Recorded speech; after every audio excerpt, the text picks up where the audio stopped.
ഇന്ന് എനിക്ക് ഒരുപാട് സന്തോഷമുണ്ട്. കാരണം പൊതുവേ ഇവിടെ സ്റ്റുഡിയോയിലായാലും അല്ലെങ്കിൽ ഇപ്പോൾ ഇലക്ഷനൊക്കെ നടന്ന സമയത്ത് ഇലക്ഷൻ്റെ ടൈമിലായാലും ഒക്കെ പൊതുവെ എല്ലാവരും എന്നെ ആതിരക്കുട്ടി എന്ന് ചേർത്ത് പ്രത്യേകിച്ച് സുനിലങ്ങൾ ഇന്ത്യ ലൈവിൽ അങ്ങനെ ഒരു വീഡിയോ ചെയ്തതിന് ശേഷം തൊട്ട് എല്ലാവരും ആതിരക്കുട്ടി എന്ന് ചേർത്തിട്ട് എന്നെ വിളിക്കുക.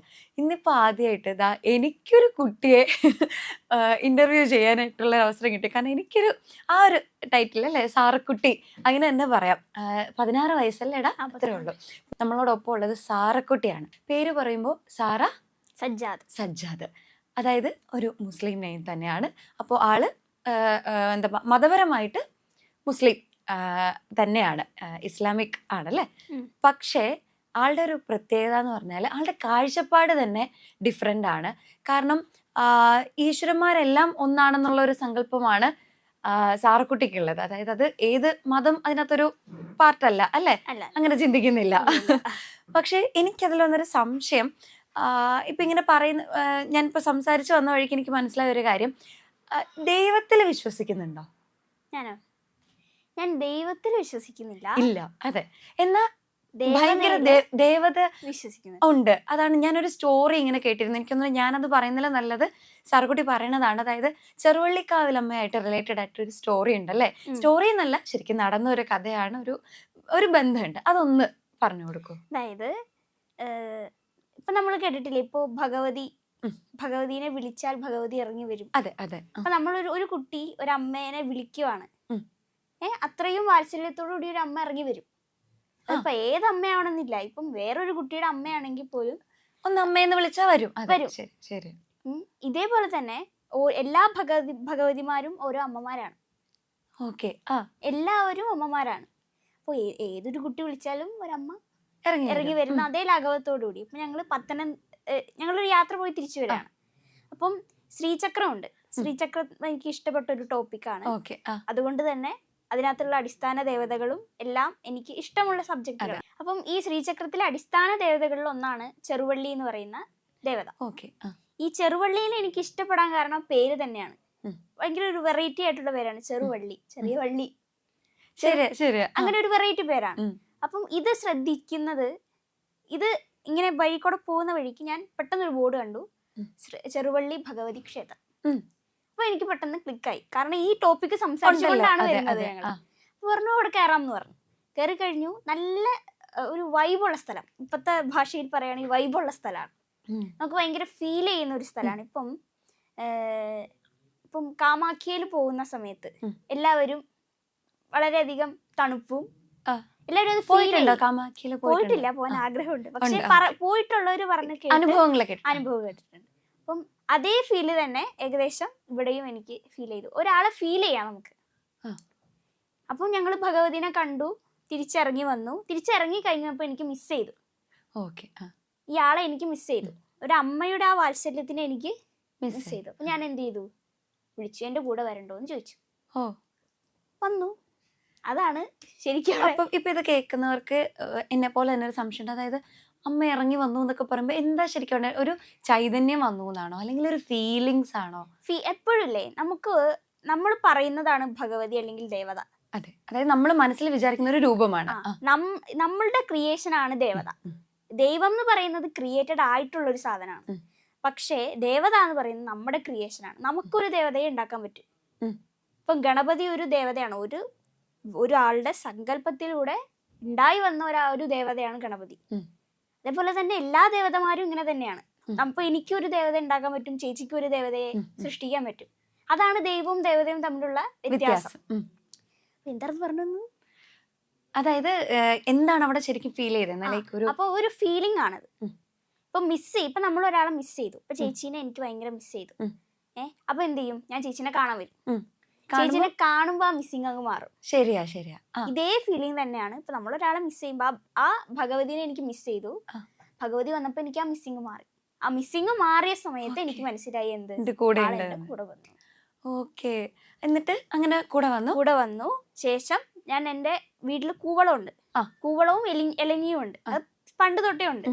എന്റെ ഉപ്പുപ്പ, അതായത് എന്റെ പപ്പയുടെ പപ്പ നട്ട കൂവളവും ഇലങ്ങിയാണ്. അവിടെ കൂവളത്തിൽ ഞാൻ എന്ത് ചെയ്തു, ആ കുട്ടീനെ അങ്ങ് ഇവിടെ വെച്ചു. ആ അതായത് ഈ കൂടെ വന്നു എന്ന് വിശ്വസിക്കുന്ന ആ ചൈതന്യത്തിനെ അവിടെ വെച്ചു. വെച്ചു. ഓക്കെ, നമ്മളുടെ ദേവതയാണല്ലോ, നമുക്ക് അതിനെ എവിടെ ഏത് രീതിയിൽ വേണമെങ്കിലും വെക്കാം. അതെ തീർച്ചയായിട്ടും. അപ്പോ പ്രാർത്ഥിക്കാറുണ്ടോ അടുത്ത് പോയിട്ട് സംസാരിക്കും? പ്രാർത്ഥിക്കുന്നതല്ല, നമ്മളെപ്പോഴും ഞാൻ വിശ്വസിക്കുന്നത് ഞാനാണ് എന്റെ ദൈവമാണ്. അതെ ശരിയാണ്, തത്വമസി ഏറ്റവും നല്ലൊരു കോൺസെപ്റ്റ് ആണ്. ശരിക്കും നമ്മളാണ് നമ്മുടെ, അതെ അതെ നമ്മളാണ്. ഇപ്പൊ എന്ത് തന്നെ ആയാലും നമുക്ക് നമ്മുടേതായ ഒരു കാഴ്ചപ്പാടുണ്ട് എപ്പോഴും. ശരിയാണ്. അപ്പൊ അത് പ്രാർത്ഥിക്കുന്നത് എന്ന് പറയുന്നത് ഇപ്പൊ ഞാൻ ആലോചിക്കാറുണ്ട്, എല്ലാവരും വന്ന് ഇപ്പം കൊടുങ്ങല്ലൂരൊക്കെ ഞാൻ പോവാറുണ്ട്, കൊടുങ്ങല്ലൂർ പോകുമ്പോ ആലോചിക്കാറുണ്ട്, എല്ലാവരും വന്ന് എന്താ അമ്മനോട് പോയിട്ട് പരാതി പറയും, എനിക്കത് കിട്ടിയില്ല ഇത് കിട്ടിയില്ല. ഞാൻ ആലോചിക്കും ഇത്രയും പരാതി കേൾക്കുമ്പോ അവർക്ക് ഇതാവൂലേ എന്ന്, മടിക്കില്ലേ? അതുകൊണ്ട് ഞാൻ പ്രാർത്ഥിക്കാറില്ല. എനിക്ക് ആവശ്യമുള്ളത് എനിക്ക് എന്തായാലും വരും, അത്രേ ഉള്ളൂ, വരാനുള്ളതൊന്നും വഴി തങ്ങൂല അത്രേ എന്നുള്ള ആ ഒരു ഐഡിയോളജിയിലാണ് ഞാൻ. അതുകൊണ്ട് പ്രാർത്ഥിക്കാറില്ല. പക്ഷെ ഞാൻ പ്രാർത്ഥിക്കുന്നവരോട് എനിക്ക് എതിർപ്പൊന്നുമില്ല. പക്ഷെ ഞാൻ ഓരോരുത്തരുടെ ഇഷ്ടമാണ്, അത് ഓരോരുത്തരുടെ ഇഷ്ടമാണ്. ഓരോരുത്തർക്കും അവരുടേതായ ഇഷ്ടങ്ങളും താല്പര്യങ്ങളും എല്ലാം ഉണ്ട്. ഇതിനൊക്കെ റെസ്പെക്ട് ചെയ്യാൻ പഠിക്കുമ്പോഴാണ് നമ്മൾ ഒരു നല്ല ക്യാരക്ടറിന്. തീർച്ചയായിട്ടും അതെ. പിന്നെ എനിക്ക് മനസ്സിലായത് കളരിയുണ്ട് ഞങ്ങൾക്ക്. ഞാൻ കളരി പോകുന്നുണ്ട്, ശ്രീസ്വാമി വൈദ്യഗുരുകുലത്തിന്റെ കളരിയാണ് പെരുമ്പാവൂര്. അപ്പം ഈ കളരിയില് എങ്ങനെയാന്ന് വെച്ച് കഴിഞ്ഞാല് പേഴ്സണാലിറ്റി അല്ല, ഒറിജിനാലിറ്റി ആണ് അവിടെ മെയിൻ ആയിട്ട്. അപ്പം നമ്മൾ വിചാരിക്കും പേഴ്സണാലിറ്റി ഒറിജിനാലിറ്റി ഇത് തമ്മിൽ എന്താ വ്യത്യാസം എന്നാണ്. പേഴ്സണ എന്ന് പറഞ്ഞു കഴിഞ്ഞാൽ മുഖം മൂടി എന്നാണ് അർത്ഥം. ഓക്കെ, അതിന്റെ വാക്കിന്റെ അർത്ഥം പേഴ്സണാലിറ്റി എന്ന് പറഞ്ഞാൽ അത് മുഖം മൂടി, ഒരു ഇമേജ് നമ്മൾ മറ്റൊരാളുടെ മുമ്പിൽ ക്രിയേറ്റ് ചെയ്യാണ്. ആ സമയത്ത് നമ്മുടെ ഒറിജിനൽ ആയിട്ടുള്ള നമ്മുടെ ഉള്ളില് എന്താണോ, ഇപ്പം ഒരു ആപ്പിൾ ഞാൻ കണ്ടു, ആ ആപ്പിളിന് പുളിയാണ് ഉള്ളില്, പക്ഷെ കാണുന്ന സമയത്ത് എനിക്ക് എന്ത് തോന്നും, ഇതേ ഇത് തന്നെ ഉള്ളില് ചിലപ്പോ വേറൊരു കോൺസെപ്റ്റ് ആയിരിക്കും, പക്ഷെ പുറമെ ഒരു ഇമേജ് പേഴ്സണാലിറ്റി. അതാണ് പേഴ്സണാലിറ്റി. ഒറിജിനാലിറ്റി എന്ന് വെച്ച് കഴിഞ്ഞാൽ ആ ആപ്പിൾ എങ്ങനെയാണോ അത് തന്നെ എനിക്കത് ഫീൽ ചെയ്യും. നമ്മൾ ഒറിജിനൽ എന്താണ്, ഒറിജിനൽ എന്താണോ അതാണ് പുറത്ത് കാണിക്കുക. ഇതാണ് കളരിയിലെ നമ്മൾ കോൺസെപ്റ്റ്. ഇതുകൊണ്ട് തന്നെയാണ് മറ്റുള്ളവരെ എനിക്ക് റെസ്പെക്ട് ചെയ്യാൻ പറ്റുന്നത്. അതായത് എനിക്ക് തോന്നുന്നു ഈ ഒരു എന്താ പറയാ, ഞാൻ തുറന്നു പറഞ്ഞാൽ നമ്മളൊരു ഹിന്ദുത്വം അല്ലെങ്കിൽ ഈ ഒരു ദേവതാ സങ്കല്പത്തിലോട്ട് ആ ഒരു വിശ്വാസത്തെ കൊണ്ടുവരാൻ പറ്റിയതിലൊരു വലിയ പങ്ക് കളരിക്കുണ്ട് അല്ലേ? അപ്പോൾ ആരിത് ഇങ്ങനെയുള്ള ഇപ്പം തുടക്കത്തിൽ, അതായത് എനിക്ക് തോന്നുന്നു ചെറുപ്പത്തിലൊന്നും എന്തായാലും ഈ ഒരു ഇപ്പം കഥകളോ അങ്ങനത്തെ ഒന്നും കേൾക്കാൻ വഴി ഉണ്ടാവില്ല. ഇല്ല, ചെറുപ്പം മുതലേ എനിക്ക് ഈ വിഷയങ്ങളോട് ഇൻട്രസ്റ്റ് ഉണ്ട്. അതുകൊണ്ട് എങ്ങനെ ഉണ്ടായത്, അതിനുള്ള കാരണം? എനിക്ക് അതിനെ പറ്റി വലിയതായിരുന്നു, പക്ഷെ ചെറുപ്പം മുതലേ എനിക്ക് വളരെയധികം, ഞങ്ങളുടെ പെരുമ്പാവൂര് ശാസ്താവിന്റെ മണ്ണാണ്. ഓക്കെ, പെരുമ്പാവൂര് ശാസ്താവിന്റെ മണ്ണാണെന്ന് പറയും. അതായത് എന്റെ പപ്പ എനിക്ക് പറഞ്ഞു തന്നതാണ് പെരുമ്പാവൂർ ശാസ്താവിന്റെയാണ്. ഞങ്ങളുടെ അവിടെ ശാസ്താവിന്റെ ദേശവിളക്ക് വരാറുണ്ട്, എല്ലാത്തിനും ഞങ്ങള് പങ്കെടുക്കാറുണ്ട്, പോവാറുണ്ട്. ഇതുകൊണ്ട് തന്നെ നമ്മള് ശാസ്താവിന്റെ ആണ് എന്നുള്ളൊരു സാധനം പണ്ട് തൊട്ടേ ഉണ്ട്. അതുകൊണ്ട് തന്നെ പിന്നെ ഞാൻ ഡാൻസ് പഠിച്ചിട്ടുണ്ട്, ക്ലാസിക്കൽ ഡാൻസ്. അപ്പം പല കഥകളെയും ബേസ് ചെയ്തിട്ടാണ് എന്ത് വരുന്നത്, ഈ ക്ലാസിക്കൽ ഡാൻസ് വരുന്നത്. ഇപ്പം എന്താണ് അമൃത് കടഞ്ഞെടുക്കുന്നത്, പാലാഴി മഥനം, പിന്നെ എന്താണ് കൃഷ്ണന്റെ ഓരോ ലീലകള്, ഇതൊക്കെ അറിയുമ്പോൾ നമ്മൾ കളിക്കുമ്പോ എന്ത് ചെയ്യണം, കഥ അറിഞ്ഞിരിക്കണം. അതിൽ നിന്നാണ് എനിക്ക് ഈ ഓരോ കഥകള് അങ്ങനെയാണ് ആദ്യമായിട്ട് കേൾക്കുന്നത്. അപ്പൊ പിന്നെ ക്യൂരിയോസിറ്റി ആയി. നമ്മുടെ ആ ഒരു ഇസ്ലാമികതയിൽ നിന്നും വെറൈറ്റി ആയിട്ടുള്ള ഒരു സാധനം. തീർച്ചയായിട്ടും ഇതിലും കഥകളുണ്ട്, പക്ഷെ നബി എന്ന് പറയുന്ന അദ്ദേഹത്തിന്റെ ജീവിതത്തെയാണ് എന്ത് ചെയ്യുന്നത്, ചരിത്രമായിട്ട് പഠിക്കുന്നത്. അപ്പം അതിൽ നിന്ന് വെറൈറ്റി ആയിട്ടൊരു സാധനം വരുമ്പോൾ സ്വാഭാവികമായിട്ടും ക്യൂരിയോസിറ്റി വന്ന് അങ്ങനെ പഠിച്ചു പോകുന്നതാണ്. അതാണ് അതിന്റെ തുടക്കം. അപ്പൊ അതിനോടൊരു ഇഷ്ടം തോന്നി. പിന്നെ എനിക്ക് തോന്നുന്നു കളരിയിൽ വരുമ്പോ നമ്മൾ പിന്നെ പ്രാതസ്മരണയുണ്ട്.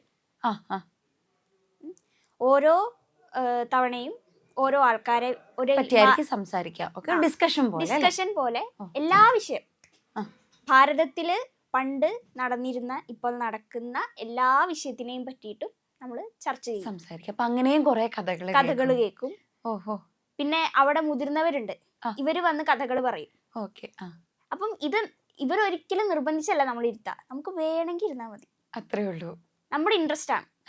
അപ്പം അപ്പൊ ഇൻട്രസ്റ്റ് ഉള്ളവർ കേൾക്കുമ്പോ അത് അത്രയും ഇതായിട്ട് എനിക്ക് ഇൻട്രസ്റ്റ് ഉള്ളത് കൊണ്ടാണ് അത്രയും ഓർത്ത് വെക്കുന്നത് കാര്യങ്ങൾ.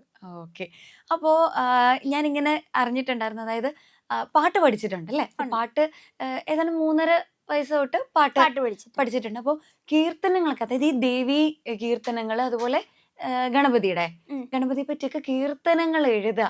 അതും അങ്ങനെ പറഞ്ഞപ്പോൾ ഞാൻ ഓർത്തു ഓക്കെ, അത്യാവശ്യം നമ്മൾ പേരുകളൊക്കെ വെച്ചിട്ട് എഴുതും. പക്ഷെ ഇപ്പൊ കുറച്ചും നമ്മുടെ ഇന്ത്യ ലൈവില് പാടിയിട്ടുണ്ടായിരുന്നു ഈ കീർത്തനം പാടി. ഞാൻ ഓർക്കുക, ഞാൻ പോലും കേട്ടിട്ടില്ലാത്ത ഭഗവതിയുടെ നാമങ്ങള്, പല പേരുകളാണ് ശരിക്കും ആ കീർത്തനത്തിൽ വന്നിട്ടുള്ളത്.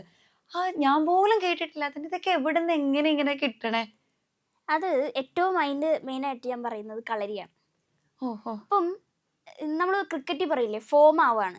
ക്രിക്കറ്റിൽ ഫോം ആവുന്നെന്ന് പറയുന്ന ഒരു സംഭവമുണ്ട്. അതായത് കളിച്ച് ആ ഒരു ഹരം പിടിച്ച് പിന്നെ അടിക്കുന്ന മൊത്തം സിക്സാ. അവിടെ ഞങ്ങൾ കളരിയിൽ ക്രിക്കറ്റ് കളിക്കുമ്പം ആദ്യമൊക്കെ സിക്സ് ഒന്നും പോകില്ല. പക്ഷെ ഇതേ പ്ലെയർ തന്നെ ഒരു കുറച്ചു നേരം കഴിയുമ്പോൾ അടിക്കുന്ന മൊത്തം സിക്സാ. അങ്ങനെ അടിച്ച് എത്ര ബോള് ഞങ്ങളുടെ നഷ്ടപ്പെട്ടിട്ടുണ്ട്. അതുകൊണ്ടാണ് പെട്ടെന്ന് ഓർക്കുന്നത്. ഈ ഫോം ആവുന്നത് ഇതേപോലെ തന്നെയാണ് ഞാൻ ചുവട് ചെയ്ത് കഴിയുമ്പോൾ. കളരിയിൽ കുറെ ചുവടുകളുണ്ട്. ഈ ചുവടുകളൊക്കെ ചെയ്ത് കഴിയുമ്പോൾ ആ ഫോം ആവും. ഈ ഫോമിൽ നിന്നിട്ടാണ് എന്ത് ചെയ്യുന്നത്, എഴുതുന്നത്. ഉള്ളിൽ നിന്ന് ഒരു ചൈതന്യം എഴുതിപ്പിക്കുന്നതായിരിക്കും അല്ലേ? ആയിരിക്കും. പക്ഷേ ഇത് ആ ഫോം ആവുന്ന എഴുതുമ്പോൾ വരുന്നത് അങ്ങ് എഴുതുവാണ്. അതിനകത്ത് നമ്മൾ ബുദ്ധി ഉപയോഗിക്കില്ല, ബോധമാണ് എഴുതുന്നത്. ഓ, അപ്പൊ തീർച്ചയായിട്ടും ഒരു ചൈതന്യം എഴുതിപ്പിക്കുന്നു തന്നെ വിശ്വസിക്കാം അല്ലേ? പിന്നെ സംസ്കൃതം പഠിച്ചത് കൊണ്ട് സംസ്കൃതത്തിൽ ആ ഒരു സാധനം. ഓക്കെ, ശരിയാ. അതാ നേരത്തെ കേട്ടോ ഞാൻ ശരിക്കും ഞെട്ടിപ്പോയി. കാരണം ഒരുപാട്, പിന്നെ അതുപോലെ ഞാൻ ഇങ്ങനെ കേട്ടിട്ടുണ്ടായിരുന്നു ലളിതാ സഹസ്രനാമൊക്കെ അറിയാം എന്നുള്ളത്. മുഴുവൻ കാണാതെ അറിയാവോ? കാണാതെ അറിയാം, പഠിച്ചിട്ടുണ്ട് അത്. ഓ, അതും കളരിയിൽ പഠിപ്പിച്ചതാണോ അത് സ്വന്തമായിട്ട് പഠിച്ചു? ഇല്ല, നമ്മൾക്ക് ഓരോ വിഷയത്തിന് ഇൻട്രസ്റ്റ് ഉണ്ടല്ലോ. അപ്പം ആ ഇൻട്രസ്റ്റ് ഉള്ള വിഷയത്തിനെ പറ്റിയിട്ട് പഠിക്കും. പഠിച്ച് സംശയം വരുമ്പോ എന്ത് ചെയ്യും, കളരിയില് ചോദിക്കും. ശരിക്കും ഞാൻ ഇപ്പം ലളിതാ സഹസ്രനാമൊക്കെ ഇങ്ങനെ പഠിച്ചു വരുന്നത് ഞാൻ ഇങ്ങനെ ഡെയിലി കേൾക്കും ഓരോ ഇത് വെച്ച് പഠിക്കാനായിട്ട്. അപ്പൊ ഇതിങ്ങനെ മോക്കിപ്പോ 16 വയസ്സേ ഉള്ളൂ. എത്ര വയസ്സിൽ പഠിച്ചു ഇത് ലളിതാ സഹസ്രനാമം? അത് ഞാൻ 12 വയസ്സുള്ളപ്പോഴാണ് എനിക്ക് ഇതിനകത്തൊരു ഇൻട്രസ്റ്റ് വരുന്നത്. ഓക്കെ. അന്ന് തൊട്ട് ഇത് ഇങ്ങനെ കേൾക്കുന്നുണ്ട്, പഠിച്ച് വായിക്കുന്നുണ്ട്. ഓ, ശരിക്കും കേൾക്കുമ്പോൾ നമുക്ക് തന്നെ ഒരു എന്താ പറയാ സന്തോഷമുണ്ട്. കാരണം നമ്മുടെ ഇപ്പൊ തുറന്നു പറയണ നമ്മുടെ കൂട്ടത്തിലുള്ള കുട്ടികൾ പോലും എന്താ പറയാ അത്ര ഇൻട്രസ്റ്റോട് ഇപ്പൊ എത്ര പേർക്ക് ലളിതാ സഹസ്രനാമം നമുക്ക് അറിയുമെന്ന് നമുക്കറിയില്ല. ഇപ്പൊ ഞാൻ പോലും ഇപ്പൊ ഈ ഒരു കുറച്ചൊരു 2 വർഷമായിട്ടുള്ള ഇതിലേക്ക് ലളിതാ സഹസ്രനാമം, വിഷ്ണു സഹസ്രനാമം ഇതൊക്കെ കൂടുതലായിട്ട് അറിയാനും പഠിക്കാനും തുടങ്ങിയിട്ട്. അപ്പൊ ആ സമയത്താണ് 12 വയസ്സിൽ അതും വേറൊരു മതത്തിൽ വിശ്വസിക്കുന്ന ഒരാള് ഇത്രയും അതിനെ ഉൾക്കൊണ്ട് ഇത് പഠിക്കണു, ഇപ്പൊ അത് കാണാതെ അറിയാന്ന് പറയുന്നത് കേൾക്കുമ്പോൾ ഭയങ്കര സന്തോഷമുണ്ട്. ലളിതാ സഹസ്രനാമത്തിലെ ഒരു 4 ശ്ലോകം ഒന്ന് ചൊല്ലൂ നമ്മുടെ ഓഡിയൻസിന് വേണ്ടിയിട്ട്. 4 എണ്ണം മതി. ഓം ശ്രീമാതാ ശ്രീ മഹാരാജ്ഞി ശ്രീമത് സിംഹാസനേശ്വരി ചിദഗ്നികുണ്ഡ സംഭൂത ദേവകാര്യ സമുദ്യത ഉദ്യദ്ഭാനു സഹസ്രാഭ ചതുർബാഹു സമന്വിത രാഗസ്വരൂപ പാഷാഢ്യ ക്രോധാകാരാങ്കുശോജ്വല. ദൈവമേ, കൊള്ളാട്ടോ. സത്യം പറഞ്ഞാൽ ഭയങ്കര സന്തോഷം. കാരണം ഞാൻ പറഞ്ഞില്ലേ ഞാൻ പഠിച്ചു വരുന്നുണ്ട്. ഇത് കേൾക്കുമ്പോൾ ഒത്തിരി സന്തോഷമുണ്ട്. ഇനി സത്യം പറഞ്ഞാൽ എനിക്ക് വേറെ ചോദ്യങ്ങളായിട്ട് ഒന്നും ചോദിക്കാനില്ല. ഈ ഒരു കാര്യം മാത്രം ഒന്ന് ചോദിച്ചു നിർത്താട്ടോ. അതായത് ഇപ്പം ഈ പറഞ്ഞ ഈശ്വരനിലെ വിശ്വാസമില്ല പക്ഷെ ദേവതയിൽ, ഞാൻ ആദ്യത്തെ ആ ചോദ്യത്തിൽ തന്നെ എൻഡ് ചെയ്യിപ്പിക്കാൻ നോക്കുകയാണ്. ഇതിലില്ല. അപ്പൊ അതിന്റെ കൂടെ ഞാൻ അറിഞ്ഞൊരു കാര്യമുണ്ട്. ഇപ്പോൾ ഫാമിലിയിലുള്ള കുറെ ആൾക്കാർ യുക്തിവാദികളാണ്. ഞാൻ അങ്ങനെ തന്നെ ചോദിക്കുകയാണ്. അതായത് നിരീശ്വരവാദികളാണ് എന്നുള്ള ഇതിൽ എനിക്ക് തോന്നുന്നു കമ്മ്യൂണിസ്റ്റ് ആണ് അല്ലേ ചേട്ടനൊക്കെ. അപ്പോൾ ആ ഒരു കുടുംബ പശ്ചാത്തലമാണ്. അതുപോലെ തന്നെ ഈ ഈശ്വരനിൽ വിശ്വാസമില്ലാത്തൊരു രീതിയിലാണ് പോകുന്നതെന്നും പറഞ്ഞു. ഇങ്ങനെ നിൽക്കുമ്പോൾ മോക്ക് എങ്ങനെയാണ് കുറച്ചുകൂടെ ഈശ്വരനിൽ ഇങ്ങനെ, ഈവൻ ദോ എല്ലാ ഈശ്വരന്മാരും ഒന്നാണെന്ന് പറയുന്നത്, അപ്പൊ എന്തായാലും തീർച്ചയായിട്ടും ഈശ്വരനുണ്ട് എന്ന് വിശ്വസിക്കുന്നുണ്ട്. ഈ ഒരു തരത്തിൽ ഇപ്പം ദൈവത്തിൽ വിശ്വാസമില്ല എന്നാൽ ദേവതാ സങ്കല്പത്തിൽ വിശ്വാസമുണ്ട്, ഈശ്വര വിശ്വാസമുണ്ട്, അതും മറ്റ് എല്ലാ തരത്തിലും എല്ലാ ദൈവങ്ങളെയും വിശ്വാസമുണ്ട്. ഇതിനെ ഒന്ന് കണക്ട് ചെയ്ത് ഇത് എങ്ങനെയാ ഇത് ശരിക്കുമല്ലേ? ഈശ്വരൻ എന്ന് പറഞ്ഞു കഴിഞ്ഞാല് ഈശ്വരൻ ശ്വാസം, ശ്വരൻ എന്ന് പറഞ്ഞ ശ്വാസം എന്നാണ് അർത്ഥം. ശ്വരഹ ശ്വാസം. നമ്മുടെ ശ്വാസമാണ് ഈശ്വരൻ, അതായത് നമ്മൾ തന്നെയാണ് ഈശ്വരൻ. അപ്പം ആ ഒരു തത്വം എന്ന് പറയുന്നത് നമ്മളെ തന്നെ മനസ്സിലാക്കുന്നതാണ് ഈശ്വരൻ എന്ന് പറയുന്നത്. അപ്പം ഇതിനകത്ത് യുക്തി എന്ന് പറയുന്നത് ഈ അർത്ഥം തന്നെയാണ്. ഓരോ വാക്കിന്റെ അർത്ഥത്തിലുമാണ് അതിന്റെ യുക്തി ഇരിക്കുന്നത്. യുക്തി, യുജ് പ്ലസ് തി ആണ് യുക്തി. സാരത്തിനെ ഉൾക്കൊള്ളുന്നതാണ് യുക്തി. ഒരു വസ്തുവിന്റെ സാരം എന്ന് പറഞ്ഞു കഴിഞ്ഞാല് സത്ത് എന്ന് നമ്മൾ പറയാം. Core meaning. കോറായിട്ടുള്ള സാധനത്തിനെ അറിയുന്നതാണ് യുക്തി. യുക്തിയെ വാദിക്കുന്നവനാണ് യുക്തിവാദി. ഇപ്പൊ ഒരു ഫലത്തിന്റെ ഉള്ളിലെ ഏറ്റവും അതിന്റെ DNA-യും RNA-യും എല്ലാമാണ് അതിന്റെ സത്ത്. അതെ. ആ സത്തിനെ മനസ്സിലാക്കുന്നവനാണ് യുക്തിവാദിക്കുന്നത്. അത് മറ്റുള്ളവർക്ക് മനസ്സിലാക്കി കൊടുക്കുമ്പോൾ അത് യുക്തിവാദിയായി. അപ്പം ഓരോ വാക്കിന്റെയും അർത്ഥത്തിനെ മനസ്സിലാക്കുമ്പോൾ അവൻ യുക്തിവാദിയാണ്. ഇതാണ് ഇതിന്റെ കണക്ഷൻ വരുന്നത്. പിന്നെ കമ്മ്യൂണിസ്റ്റ് ആശയങ്ങളിലും യുക്തിയുണ്ട്, അവരുടേതായിട്ടുള്ള യുക്തിയുണ്ട്. ഇപ്പം ഇപ്പൊ നമ്മള് ഈ പണ്ടത്തെ ആചാര്യന്മാര് കുറെ കഥകൾ പറയും, കുറെ കഥകൾ പറഞ്ഞുതരും. ഇപ്പം മഹാഭാരതത്തിന്റെ ചക്രവ്യൂഹത്തിനെ പറ്റി പറയുന്നുണ്ട്, പല കാര്യങ്ങളും പറയുന്നുണ്ട്. ഇവർ ഓരോ കഥയായിട്ട് പറയുന്നത്, നമ്മളിപ്പോ ഞാൻ സൈലത്തിൽ പഠിക്കുന്ന ഒരു കുട്ടിയാണ്. ഞാൻ 2-3 കുറെ രീതിയിൽ പഠിക്കാൻ പറ്റും നമുക്ക്. വിഷൻ ലേണിംഗ് ഉണ്ട്, ഓഡിറ്ററി ലേണിംഗ് ഉണ്ട്, പല രീതിയിൽ ലേണിംഗ് ഉണ്ട്. ഞാൻ ഓഡിറ്ററി ലേണറും വിഷൻ ലേണറുമാണ്, രണ്ടുമാണ്. എനിക്ക് പക്ഷെ അധികവും ഓഡിറ്ററിംഗ് ആണ് ഇഷ്ടം. കാരണം കേട്ടാണ് ഞാൻ പഠിക്കാറ്. അതേപോലെ തന്നെ ഈ എല്ലാ വ്യക്തികളും പല രീതിയിൽ അവര് പഠിച്ചു വരും. അപ്പൊ ഈ ഓരോ കഥകള് ഇവര് ഉൾക്കൊള്ളുന്ന ഒരു സാധനം വെക്കുന്നുണ്ട്, ഒരു സാരം വെക്കുന്നുണ്ട് ഇപ്പൊ അതിനകത്ത്. ഇപ്പം എന്താണ് മഹാഭാരതത്തില് ദേവന്മാരും അസുരന്മാരും അവര് എന്തിനാണ് ഇന്ദ്രലോകം കീഴടക്കാനാണ് ശ്രമിക്കുന്നത്. ഇതിനെ വേറൊരു ഡയമെൻഷനിൽ നോക്കി കഴിഞ്ഞു കഴിഞ്ഞാല് നമ്മുടെ വയറിന്റെ ഉള്ളിലെ നല്ല ബാക്ടീരിയയും ചീത്ത ബാക്ടീരിയയും, ദേവന്മാരും അസുരന്മാരും. ഇവര് ഇന്ദ്രലോകം, ഇന്ദ്രിയങ്ങളെ കൺട്രോൾ ചെയ്യുന്ന ലോകം ഏതാ? നമ്മുടെ ബ്രെയിൻ ആണ്. ഇതിന്റെ അധിപനാവാനാണ് ശ്രമിക്കുന്നത്. അപ്പം ഇതിനെയാണ് ആ കഥ മുഖേന പറഞ്ഞുതരാൻ ഉദ്ദേശിക്കുന്നത്. അപ്പം ഈ കഥകളിന്റെ ഉള്ളില് ഒരു സാരം വെക്കുന്നത് ആചാര്യന്മാരുടെ പണ്ട് ഒരു ശീലമാണത്. അതായത് ആൾക്കാർക്ക് കുറച്ചുകൂടെ കൂടുതൽ മനസ്സിലാവും. ഇതേപോലെ തന്നെ കമ്മ്യൂണിസ്റ്റിലും പല ആശയങ്ങളും അതിന്റെ ഉള്ളിലെ സത്തുണ്ട്. പക്ഷെ ഇത് അവര് മനസ്സിലാക്കുന്നത് വളരെ ചുരുക്കം ചിലരാണ് ഇതിനെ മനസ്സിലാക്കിയിട്ടുള്ളൂ. പക്ഷെ അവർക്ക് എന്ത് ചെയ്യില്ല, മറ്റുള്ളവർക്ക് ഇത് എങ്ങനെ പറഞ്ഞു കൊടുക്കണം എന്ന് അറിയില്ല. ഇപ്പം ചക്രവ്യൂഹം എന്ന് പറയുന്ന ആ ഒരു കോൺസെപ്റ്റ്, ശരിക്കും ചക്രവ്യൂഹം ഞാൻ മനസ്സിലാക്കിയെടുത്തോളം, എന്റെ മനസ്സിലാക്കലാട്ടോ, ചക്രവ്യൂഹം എന്ന് പറയുന്നത് ഈ സൈനികന്മാരില്ലേ, യുദ്ധത്തില് ഒരു എന്താണ് വഴിയാണത്, യുദ്ധം ജയിക്കാനുള്ള ഒരു വഴിയാണത് ചക്രവ്യൂഹം എന്ന് പറയുന്നത്. ഇത് വളരെയധികം പവർഫുൾ ആയിട്ടുള്ളൊരു ആയുധമാണ്. സൈനികന്മാരെ പല രീതിയിൽ അറേഞ്ച് ചെയ്യും. അതെ, നമ്മുടെ ഒരു സെല്ല്, ഒരു കോശത്തില് എന്താണ് ആന്റി ക്ലോക്ക് വൈസും കറങ്ങും. അതെ, അത് നേരത്തെ ഏതോ ഒരു വീഡിയോയിൽ ഞാൻ കണ്ടിട്ടുണ്ട്. ഗുരുക്കള് പറഞ്ഞിട്ട് ഞാൻ ഒരു കോശത്തില് ആന്റി ക്ലോക്ക് വൈസിന് കറങ്ങും. പിന്നെ കൂടാതെ ഇതേ ഒരു കോൺസെപ്റ്റിലാണ് ഈ ചക്രവ്യൂഹത്തിനെ, അതായത് ഒരു ഇങ്ങോട്ടാണെങ്കിൽ ആന്റി ക്ലോക്ക് വൈസ് ആണ്. പിന്നെ ഇതിന്റെ അറേഞ്ച്മെന്റ് ആണ് എനിക്ക് ഏറ്റവും ക്യൂരിയോസിറ്റി ഉണ്ടാക്കുന്നത്. ഇതൊക്കെ ക്യൂരിയോസിറ്റിയുടെ പുറത്ത് പഠിച്ചു പോകുന്നതാട്ടോ. ഈ ക്യൂരിയോസിറ്റി എന്ന് പറയുന്നത് ആദ്യം ഏറ്റവും ബലം കുറവുള്ളവരെ നിർത്തും. രണ്ടാമത്തെ ഇതിനകത്ത് ഏറ്റവും നടുവില് ശ്രീചക്രത്തിന്റെ മോഡലിലാണ് ഈ ചക്രവ്യൂഹം. ഏറ്റവും എളുപ്പം പറയുന്നത് അതാണ്, ശ്രീചക്രത്തിന്റെ മോഡലാണ് ചക്രവ്യൂഹം നമ്മൾ നിർമ്മിക്കുക. അതായത് ആദ്യത്തെ വട്ടത്തില് ബലഹീനരായിട്ടുള്ളവരെ, അല്ലെങ്കിൽ ഒരു അത്യാവശ്യം ഇത് കഴിഞ്ഞ അടുത്ത ഇത് കുറച്ചുകൂടി ബലവന്മാരായിട്ടുള്ളവരാണ്. അത് കഴിഞ്ഞിട്ടുള്ളതാണ് രസം. അടുത്ത ലെവല് കുറച്ച് ബലഹീനന്മാരായിട്ടുള്ളവരായിരിക്കും. ഇങ്ങനെ ഓൾട്ടർനേറ്റ് ആയിട്ടാണ്. അത് കഴിഞ്ഞ് കുറച്ച് 3 ലെവലുണ്ട്, ലാസ്റ്റത്തെ 3 ലെവലുണ്ട്. ഇതാണ് ഏറ്റവും റിസ്ക് ആയിട്ടുള്ളത്. അഭിമന്യു എന്ന് പറയുന്നത് കേറാൻ അറിയാം അഭിമന്യുവിന്, പക്ഷെ ഇറങ്ങാൻ അറിയില്ല, അല്ലെങ്കിൽ അതിനെ ഭേദിക്കാൻ അറിയില്ല. ഈ ലാസ്റ്റത്തെ 3 ലെവലിലാണ് അഭിമന്യുടെ ഇത് പിഴച്ചു പോകുന്നത്. ചുവട് പിഴയ്ക്കുന്നത് ഈ ലാസ്റ്റത്തെ 3 ലെവലുകളാണ്.